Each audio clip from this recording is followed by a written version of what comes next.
welcome to the deep dive.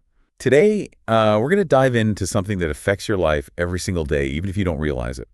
The Federal Reserve. You've given us excerpts from the Fed Explained. Right. Straight from the horse's mouth, so to speak. Yeah. So we can really unpack what this institution is all about. It's a bit of a black box for many people, but the Fed's actions have ripple effects throughout the economy.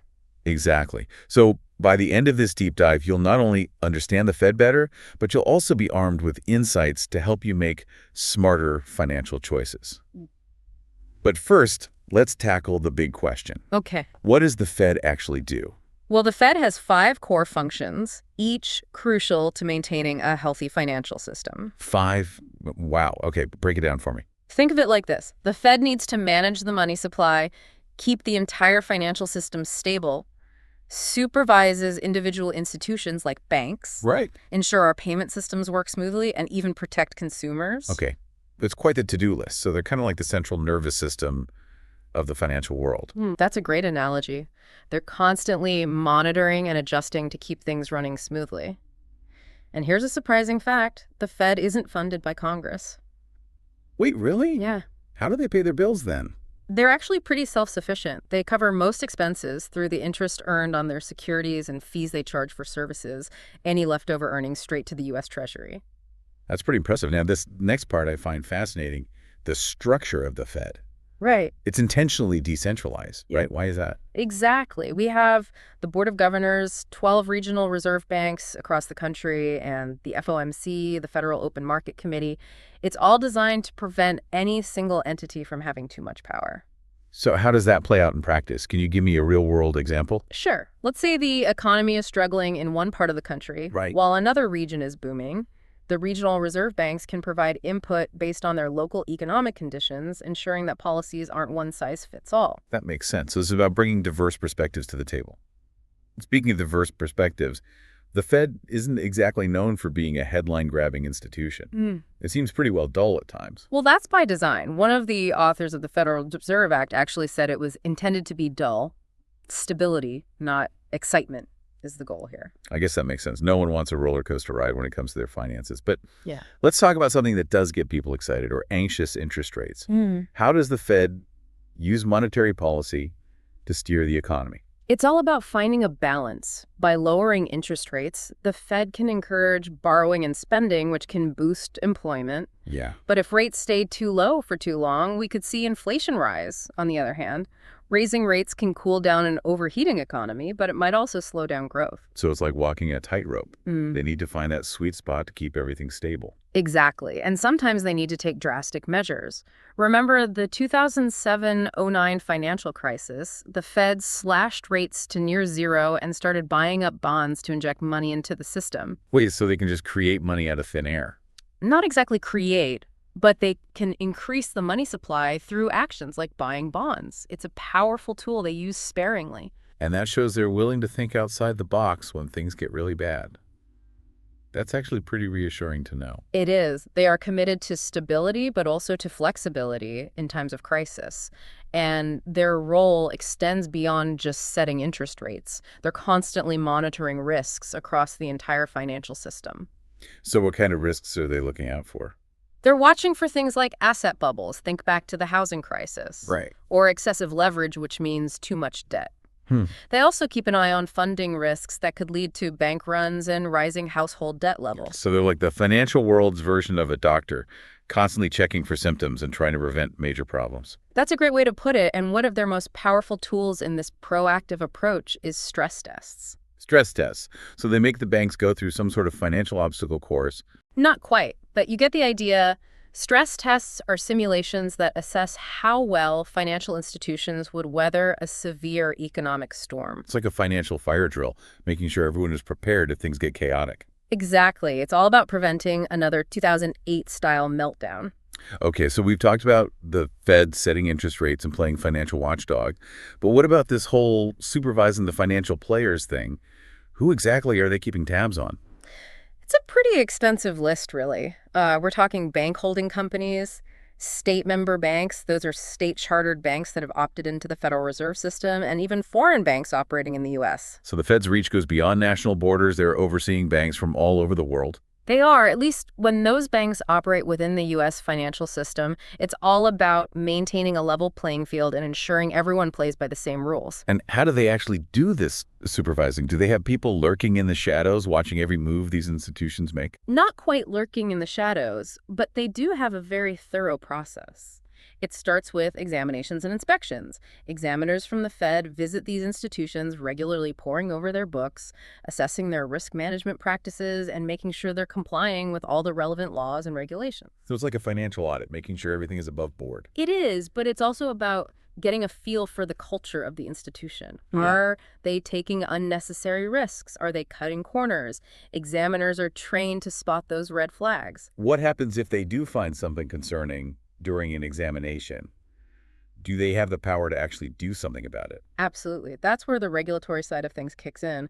The Fed has a range of tools at its disposal. They can issue warnings, require institutions to take corrective actions, and even impose penalties if necessary. So they have some teeth. It's not just about identifying risk, but also about having the authority to enforce the rules. Precisely. And this regulatory power goes beyond just responding to issues. The Fed also proactively sets capital requirements for banks. Now, when you say capital requirements, Yeah. what exactly does that mean? Put it in terms I can understand. Think of it like your emergency fund. You set aside money for unexpected expenses, right? Well, banks are required to hold a certain amount of capital, their own money, as a buffer against potential losses.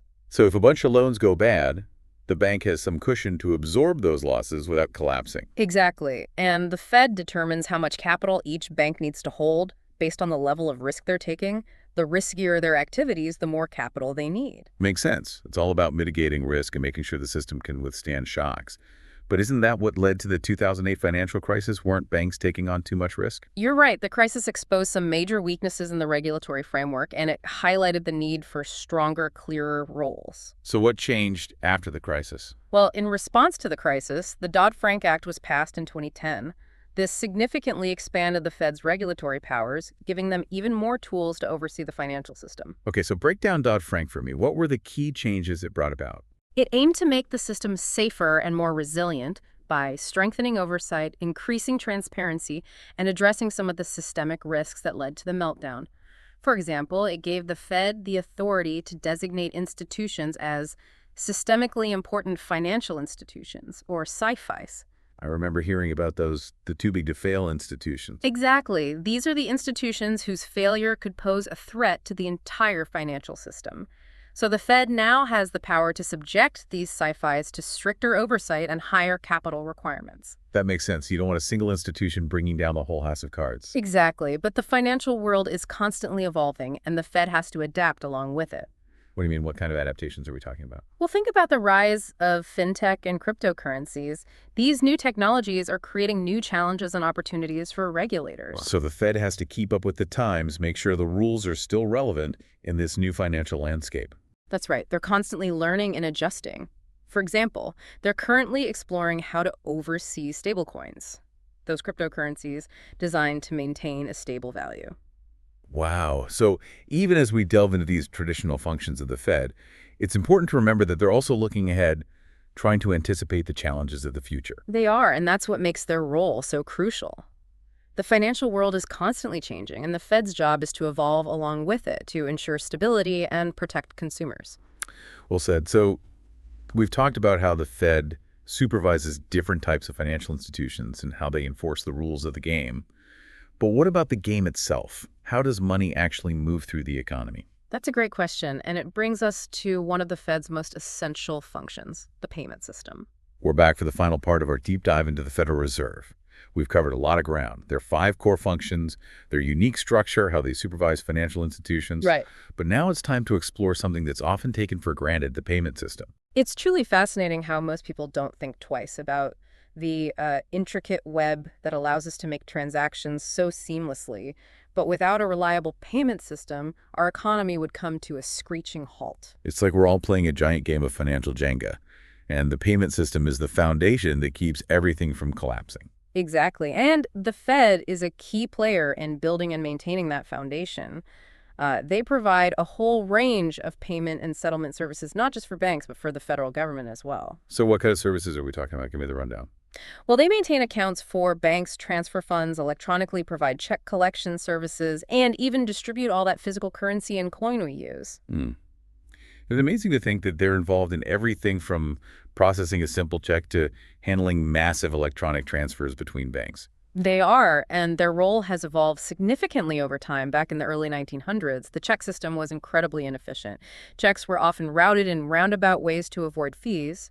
The Fed stepped in to streamline this process, creating a nationwide system of part clearing. Bar clearing. What's that? It meant that banks would accept checks at face value regardless of where they originated.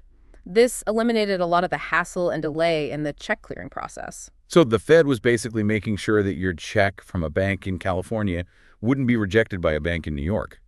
Precisely, they were creating a more unified and efficient national payment system, and that drive for efficiency continued into the 1970s with the development of the Automated Clearinghouse, or ACH system. Ah, the ACH. That's the backbone of so many of our electronic transactions today. Direct deposits, bill payments, you name it. Exactly. The ACH revolutionized the way we make payments, paving the way for the digital financial world we live in today. But what about those really large value, time-sensitive payments, like when businesses need to transfer millions of dollars quickly and securely? Yeah, I can't imagine relying on a check for those kinds of transactions. You're right, for those high-stakes transfers, the Fed operates Fedwire.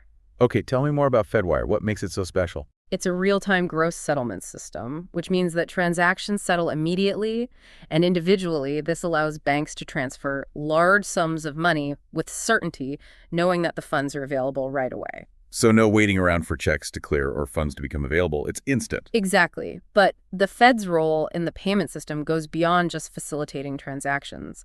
They're also the guardians of this complex infrastructure, ensuring its integrity and security. That makes sense. With so much money flowing through these systems, you need someone to make sure everything is running smoothly and securely. Absolutely. They're constantly monitoring for risks, implementing safeguards to prevent fraud and other disruptions, and staying ahead of the curve when it comes to new technologies. So they're not just looking back at the history of payments, but also looking ahead to what's next. Exactly. They're researching and analyzing the potential impact of new technologies like digital currencies, working to ensure that the payment system remains secure, efficient, and accessible to everyone as it continues to evolve. Well, we've reached the end of our deep dive into the Federal Reserve. We started by asking what this institution actually does, and I think it's safe to say we've answered that question. We have from setting interest rates and supervising banks to protecting consumers and ensuring the smooth functioning of our payment systems. The Fed's actions touch nearly every aspect of our financial lives. It's amazing how this institution, often working behind the scenes, plays such a crucial role in maintaining a healthy and stable economy. It truly is, and I think the key takeaway for our listeners is this: understanding how the Fed works empowers us to make informed financial decisions, engage in thoughtful discussions about economic policy, and hold our leaders accountable for the well-being of our financial system. That's a powerful message to end on. The Fed may not always be the most glamorous topic, but its impact on our lives is undeniable.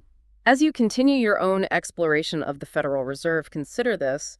What role do you think the Fed should play in shaping the future of finance, especially as technology continues to advance at a rapid pace? That's a thought-provoking question to leave our listeners with.